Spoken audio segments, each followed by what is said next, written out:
Welcome back to the Boudoir. I am your host, Aisha Jones, and welcome to episode 5. This is crazy. I cannot believe we are already 5 weeks into the show. We're technically 6 weeks. This should have been episode 6, but I had that little technical difficulty with my camera last week. But it's still crazy. We're here at 5 episodes. I feel like 5 is such a milestone.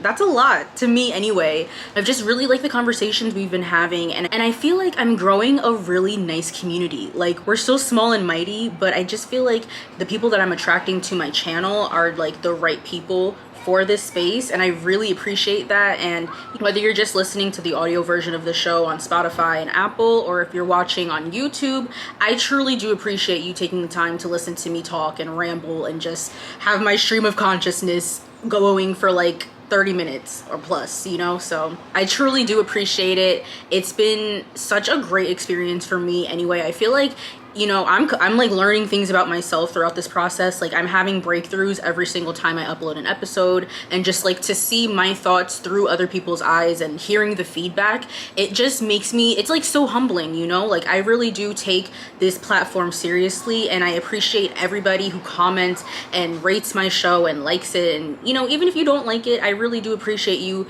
even just taking the time to hear my perspective, because that takes a lot. It takes a lot to click on somebody's video, especially if you don't know who I am and I'm a stranger to you, to earn your trust and to build that credibility. It really is humbling for me, and I've loved every single second of this podcast. So honestly, thank you so much. I just feel so overwhelmed with joy, and this is my thing. I really feel like I found my thing. So thank you so much. By the way, I just want to make this quick disclaimer. I am filming this with the window open because it is a beautiful day here in Chicago. It's 70 degrees in March. What? But, yeah, climate change, yes, but I'm so grateful for it. I have the windows open because I just need the breeze. So I'm sorry if you can hear the sirens. If it's too crazy in the future, I won't film with the thing open. But for now, I gotta keep this breeze. It just feels like a beautiful summer day. So if you missed last week's episode, we were talking all about self-respect and how to stop dating all these losers, honey, and these dusties.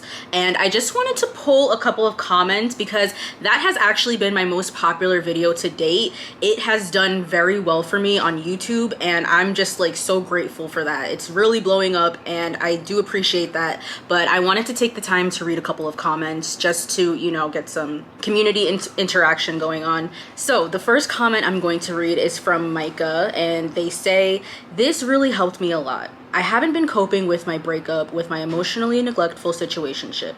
I felt like I had to beg this man to love me, and I just don't want that."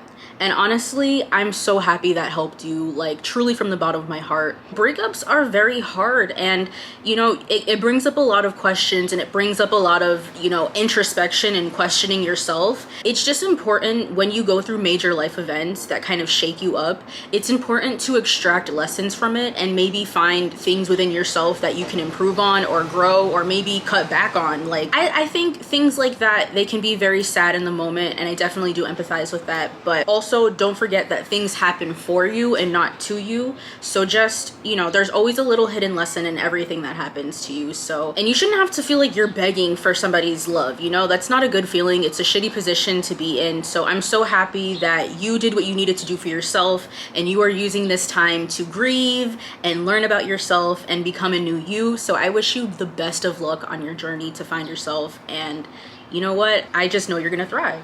Keep being you, girl, and keep shining. Okay, so this next comment comes from Phoenix Citrine. "I'm a lesbian and still needed this. It doesn't only apply with dating men. It was very helpful for me too."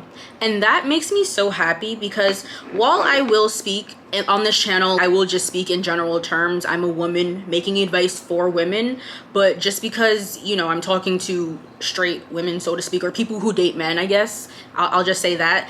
If you resonate with this advice and it helps you and you can find something that I'm talking about helpful for you, absolutely take it. Just because I might say certain words women dating men, blah blah blah, but I'm here for everybody. So it makes me truly happy that these messages are for everybody, and it's diverse. It doesn't just have to be for one audience. It pretty much can transfer throughout whatever you're talking about. So that's awesome. So today we are going to be talking all about imposter syndrome and how to break through it for good.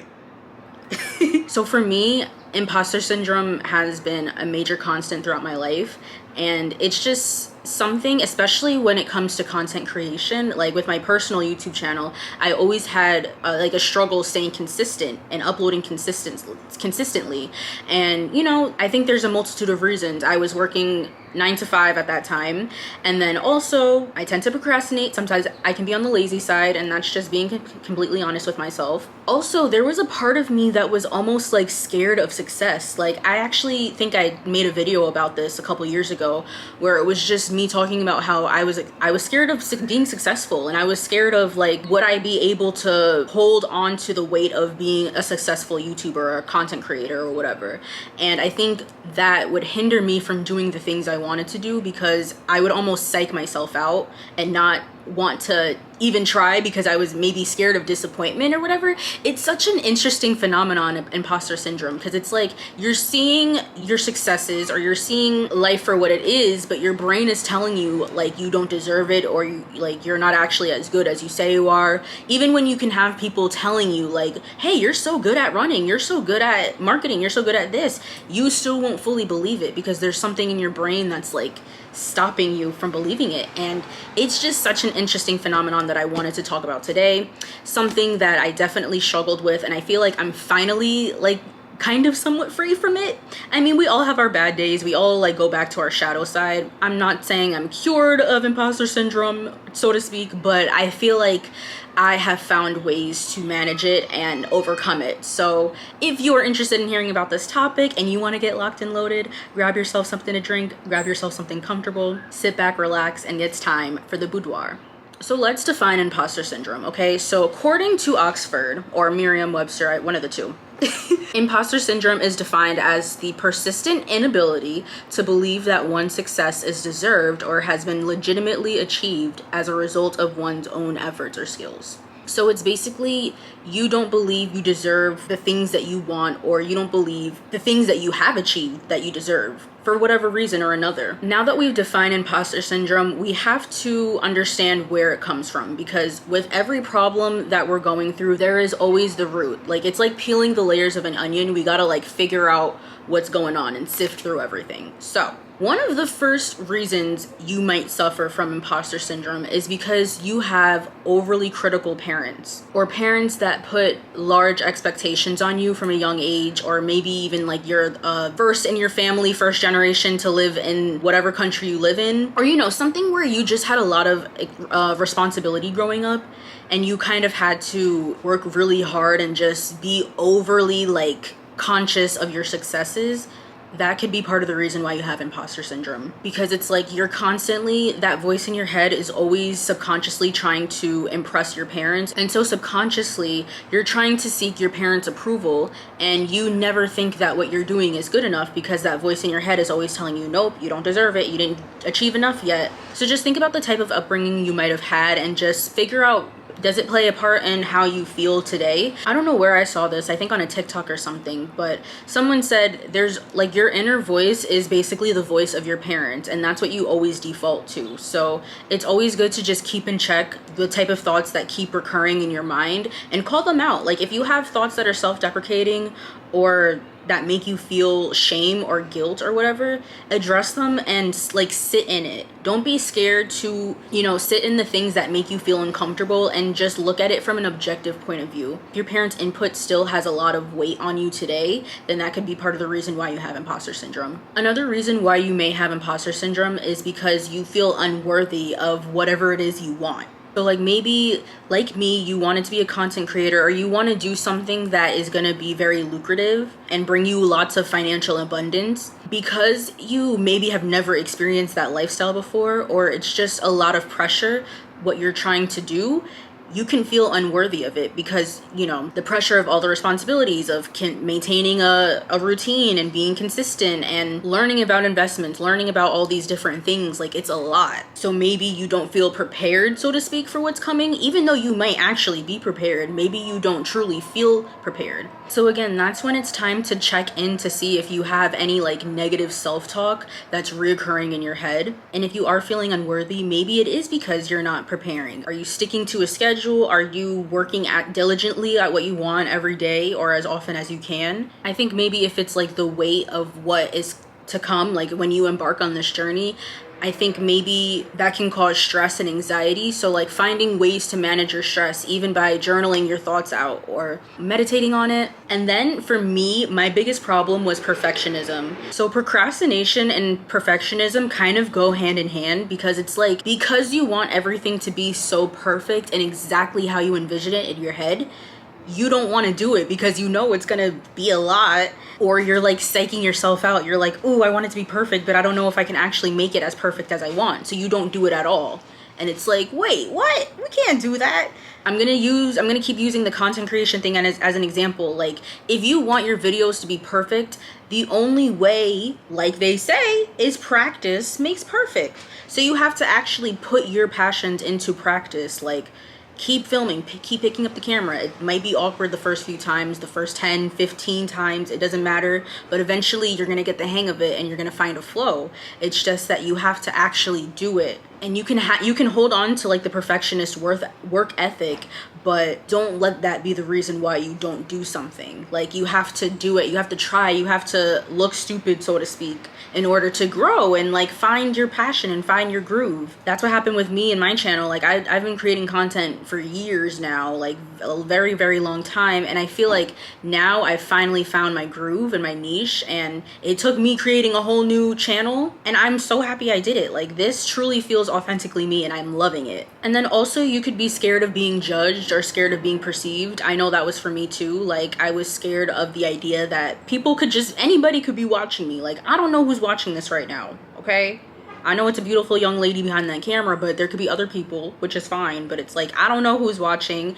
I don't know who's, what they're thinking, what they're saying about me, if they're judging me. And I just had to let all that go, because it's like, honestly, I can't control that. Like, I really can't control who's watching me, if they have nefarious purposes behind why they're watching me, or if they have great pure intentions. I don't know, but all I can do is just record and upload. Like, I can't focus on the external. All I gotta do is just focus on what I'm doing. So try to let go of that perfectionism if you can. I know it's hard. Like, I'm still a perfectionist. I still will like upload videos and be like, shoot, I should have said this, or I forgot to say that. But it's like, you already uploaded it. Like, just let go, be free, and that's that. And then also check in and make sure you're not judging yourself. Like, it might not actually be that you're scared of people judging you. You might be judging your own content. You might be judging your own passions. Like, again, it always goes back to that inner voice. Like, that inner voice is gonna sound like it's so loud, but you just have to catch it and notice it and just tell her to be quiet sometimes. Like, girl, nobody's talking to you. Like, we're not talking to you right now. Shh. And then the next piece I wanted to talk about is that you might have unresolved insecurity around the thing that you're wanting. So I'm going to use finances, for example, and just like the luxury lifestyle. For me, I used to be scared of going into like Nordstrom or Neiman Marcus or like those types of high-end stores, because I felt like I didn't belong there. I felt like I didn't deserve to be there. And so like I almost had an insecurity around like finances and money, and then that would stop me from wanting to do things that I know would put me in the right places I needed to be. So if you have like, scary feelings toward money and abundance and finances, like that's completely understandable and a reason why you would have imposter syndrome. And like it would make you hold back from what you want, because it's like, again, the pressure of having to deal with this and not really having a point of reference to go off of. So of course it's going to be scary. Of course it's going to feel like you're not ready for it. You don't deserve it, but you absolutely do. And I had to tell myself that. I was like, I can't let like a company, a store intimidate me. Like, I deserve to be here just as much as anybody else. It don't matter what's in my pocket. Like, I can be anywhere I want. I want to touch on comparison too for a little bit, because I feel like a lot of us, it's like very taboo to talk about comparison and comparing yourself to other people and like jealousy and stuff. And I just want to say, like, competition, healthy competition, jealousy, comparison, it's natural, it's normal, it's a natural part of the human experience. And I feel like a lot of us need to be more like open-minded about it, I guess, like, because we have all felt jealous at one point or another. You know, jealousy is a very ugly emotion, and you should not like be jealous. Like, you should not just be a jealous person intrinsically. That's not a good thing. But it is okay to feel jealous at some points. Like, if you see somebody that's living the exact life you want or is doing the exact things you want to do, it is okay to feel like a little bit, you know, a little insecure. It's okay to feel a little bit insecure and like a little healthy competition because you want what they have. So comparison is normal. It is okay. Don't beat yourself up about it, but try not to compare yourself, because you guys might have the same goals and the same things that you want. But at the end of the day, their story is theirs and your story is yours. And also, you don't even really know what that person is going through, because they can look like they have their life together and they have X, Y, and Z, the house you want, the car you want, the man, whatever. But you don't actually know what that person is going through, especially if it's on social media. Like, anybody could be going through anything. Some people have really happy lives. Some people have very crappy lives. So you don't really know what's going on in somebody's inner world. There's no point of comparing yourself to other people. It is okay. It is healthy. It is natural if you do it, but don't make that your like baseline. Like, if anything, use the jealousy to make yourself, you know, work on yourself. Like, work extra hard. If you're trying to be a content creator, well, you better sit down and film those videos. Don't get mad at that creator because they're living the life you want. Like, you have to hold up your end of the deal too for yourself. And then also, like, looking around too much and focusing on what everybody else is doing is going to only knock you off your course. Like, you just got to look forward.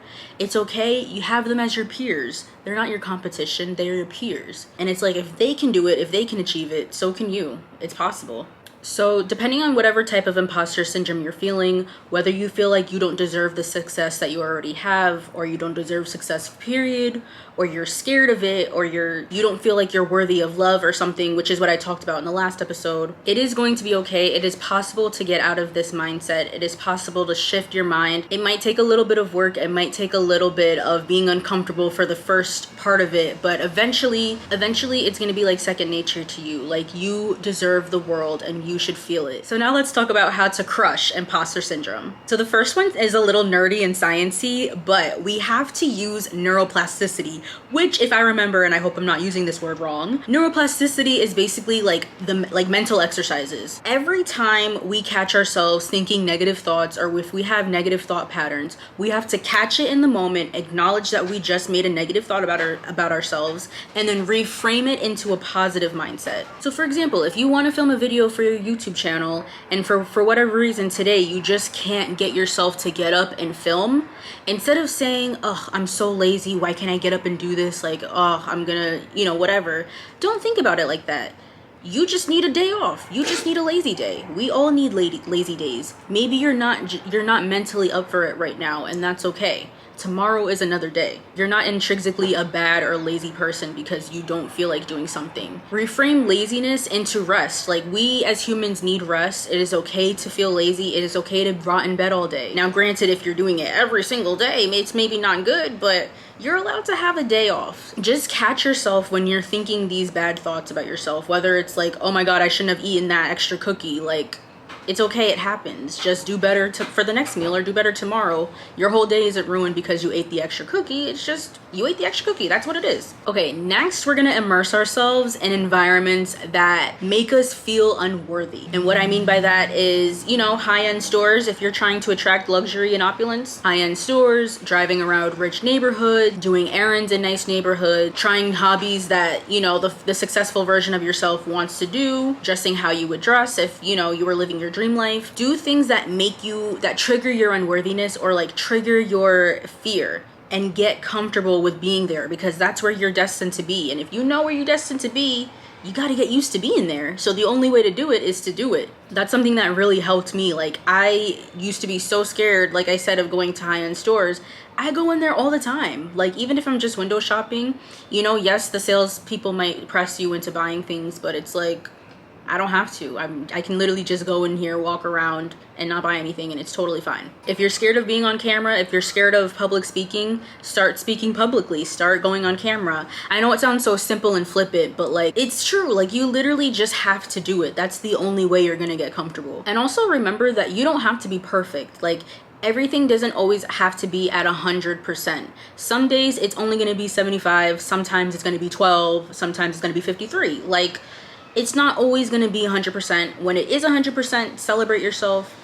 When it's not, still celebrate yourself, because you're still doing it. All that matters is that you're actually putting effort into the things that you want. Invest your time into the things you want, and you'll see a return on your investment. So the only way you're going to get better at being a YouTuber is if you keep uploading videos. The only way you're going to be a better TikToker is if you keep uploading. And like I said, embrace your successes. Like, you are allowed to celebrate yourself. We are allowed to do that. As human beings, we are allowed to be proud of ourselves. We should be proud of ourselves. And yes, it hits different to hear it from people outside. And I hope you're surrounded by people that, you know, give you positive words of affirmation, but also you should give yourself positive words of affirmation too. Like, treat yourself how you would treat your best friend. You know, I used to get so hung up on views, like, oh, I only got 12 views, I only got this. But now I'm like, I am so grateful for every view. I don't care if I get 5, I don't care if it's 400. Like, I'm grateful for all of it, because you literally don't have to click on this video. You literally could have. Some of y'all might have already dipped. I don't know, but like, y'all don't have to be here. And that's the thing. Like, I'm just so grateful that, you know, people are taking the time out to listen to me. And it's a success for me too, because me sitting here and recording this episode is me being successful, because I'm actively filming the podcast. I'm not talking about filming the podcast. I'm not dreaming about it. I'm doing it, and I'm actually putting it into practice, which is something that took me so long to do. But now that I've somewhat crushed my imposter syndrome, I'm like, no, I'm here to stay. Like, we're on week 5. You should compliment yourself in your work. Like, don't feel like you're being braggadocious. In fact, if you're worried about coming across like a a-hole or whatever, you're not. I promise you, you're not. Like, if you think you're going to be all the way up here, you're probably only going to be down here because it's something that you're not used to. Compliment yourself. I did a great job on this painting. I crushed it in that meeting. Like, tell yourself that you are proud of yourself. And if you truly are, you know, as a perfectionist, if you truly feel like your work isn't up to par or up to your standard, don't be afraid to be honest with yourself and, you know, critique and say what I can do better and how I can fix it and what would I want to do to fix it. Be mindful about what you're outputting, and you'll see the results. Because to me, being truthful with yourself is real self-care. Like, you can do face masks, you can do all that cute stuff, but being able to be honest and real with yourself is true self-care. Don't shy away from your strengths either. Like, be proud of what was given to you at birth. Like, this success is your birthright. You deserve everything. Own that power, own that talent that's within you. You know that you were meant for this, and it's right there waiting for you. Like, your dreams, your desires, your successes are literally right here waiting for you. They're just waiting for you to take the plunge and go for it. Own your strengths and own what you are good at, because that power and that love that you have for yourself is gonna overflow, and it's gonna pour into the people around you and the other people in your life. And it's just like, the aura that comes out of it is just so beautiful. Like, when you see someone living in their purpose, it's so beautiful. And also, let go of your inhibitions. A lot of us are scared of looking cringe or looking stupid or feeling dumb. And it's like, don't be scared. Like, you literally just have to put yourself out there. And yes, you may make some mistakes along the way, and that's fine. Like, a mistake is honestly just a lesson. Like, you wouldn't have learned this part about yourself, or you wouldn't have been able to learn better for the future if you didn't go through this. So just embrace your mistakes and embrace your clumsiness in the beginning. Like, of course, your first few times, if you're trying to public speak, your first few, you know, public speaking sessions are going to be scary, but each one is going to make you better for the next one. You know, each video is going to make you better for the next video. Each podcast is going to make you better for the next one. Don't be scared of experimenting, and like, don't think you're pigeonholed into one thing. Like you're allowed to try new things, you're allowed to experiment, and you are absolutely allowed to change your mind. If you